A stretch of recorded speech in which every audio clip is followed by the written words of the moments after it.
شاہد خان بھائی صاحب نئے وزیر خزانہ جو ہیں انہوں نے آج بہت سے اعلانات کیے ہیں انڈیا کے ساتھ تجارت، پیٹرول ڈیزل کی قیمتوں میں کمی، تو آپ کو لگتا ہے مہنگائی کنٹرول ہو جائے گی؟ دیکھیے میں تو دعا کرتا ہوں کہ مہنگائی کنٹرول ہو جائے، لیکن کنٹرول ہوتی نظر نہیں آتی، کیونکہ یہ وہی لوگ ہیں. آج شاید انہوں نے ECC کی میٹنگ کی ہے، جی. تو یہ وہی لوگ ہیں جنہوں نے شوگر کی ایکسپورٹ کی اجازت دی تھی، جس کی وجہ سے شوگر 53 روپے سے آج 110 پہ پہنچ گئی ہے. وہ کوئی کریکٹیو ایکشن نہیں لیا گیا. اسی طرح جہانگیر ترین کے خلاف مقدمہ درج ہو گیا. مقدمے سے کیا ہوگا جی؟ جہانگیر ترین کا کوئی قصور نہیں ہے. اچھا، جہانگیر ترین کا قصور جی بالکل قصور اس فیصلے کا ہے جس نے الاؤ کیا ایکسپورٹ ملک سے جب ملک میں شوگر کی سرپلس کیپیسٹی نہیں تھی. اس فیصلے نے یہ ساری خرابی پیدا کی ہے. شوگر مل اونرز نے اس سے فائدہ اٹھایا یا نہیں اٹھایا، اس پر تفتیش ہونی چاہیے تھی جو نہیں ہوئی. لیکن ان کو موقع کس نے دیا؟ موقع دیا ECC نے، کابینہ نے.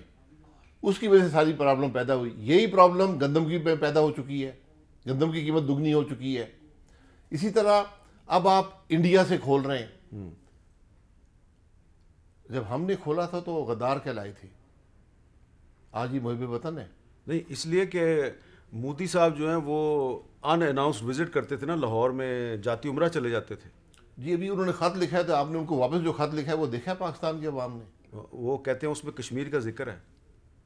اس میں پہلی دفعہ کسی پاکستانی وزیر اعظم نے خط لکھا ہے جس میں یہ نہیں کہا کہ کشمیر کا مسئلہ اقوام متحدہ کی سیکیورٹی کونسل کی ریزولوشنز کے مطابق حل ہونا چاہیے. لیکن کشمیر کا ذکر ہے، یہ پہلی دفعہ کہا گیا ہے. کشمیر کا ہمیشہ ذکر ہوتا ہے ہر خط میں. نہیں اچھا، آپ کہہ رہے ہیں کہ کشمیر کا پہلی ذکر ہے، دفعہ کشمیر کے آپ پڑھیں کہ اس کا حل ضروری ہے. ہاں، ریزولوشن کا ذکر نہیں ہے. یہ بات پہلی دفعہ پاکستان اس موقف سے ہٹا ہے. یہ بڑی تشویشناک بات ہے کم از کم میرے لیے، ٹھیک ہے، کہ کیا ہم ہٹ گئے ہیں 48 کی ریزولوشن سے. یہ پاکستان کے عوام کو آج بتانے کی ضرورت ہے. یہی خط اگر نواز شریف لکھتا تو آرٹیکل 6 لگا ہوا ہوتا آج. تو یہ ذرا ہم جو ہمارے ملک کے معاملات ہیں، آپ کو یہ نہیں لگ رہا کہ اپوزیشن کے جو اندرونی اختلافات ہیں اس کی وجہ سے عمران خان صاحب اب فرنٹ فٹ پہ کھیلیں گے، ان کو کوئی ڈر خوف نہیں رہا؟ نہیں، پاکستان کو تو ڈر خوف ہونا چاہیے نا. عمران خان صاحب کو تو کوئی ڈر خوف نہیں ہے، اختیارات ہیں کوئی نہیں ان کے پاس. لیکن وہ یہ جو کام کر رہے ہیں کہ کشمیر کے مسئلے کو ہٹا رہے ہیں، امپورٹ کی اجازت دی ہے، پارلیمنٹ کو اعتماد میں لینا چاہیے تھا. یہ جب بھی پاکستان میں امپورٹ کی اجازت دی گئی ہے، ماشاء اللہ گورنمنٹ سے دی ہے. جب بھی کسی جمہوری گورنمنٹ نے کوشش کی اس کو غدار کا لقب دیا گیا. ٹرانزٹ ٹریڈ پاکستان میں بند ہے.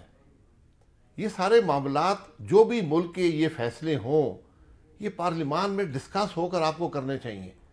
پھر سب کی اس پر اونرشپ آئے گی. پھر میں بھی یہاں بیٹھ کر کہوں گا حامد میر صاحب سے، ہاں جی اچھی بات ہے انڈیا سے ہم نے امپورٹ کیا ہے، ہماری قیمتوں میں کمی واقع ہو جائے گی. تو یہ جو انڈیا کے ساتھ بیک ڈور چینل سے، اوپن چینل سے یہ جو معاملات شروع ہوئے ہیں، آپ اس کو نہیں مانتے؟ میں اس کو ماننے کی بات نہیں ہے. یہ میرے لیے بڑی تشویش کی بات ہے کہ حکومت پاکستان بیک ڈور چینل استعمال کر رہی ہے. سیدھی بات کریں، اپنی پارلیمان سے اجازت لیں، ان کو کانفیڈنس میں لیں، اپنے عوام کو کانفیڈنس میں لیں اور بات کریں انڈیا سے.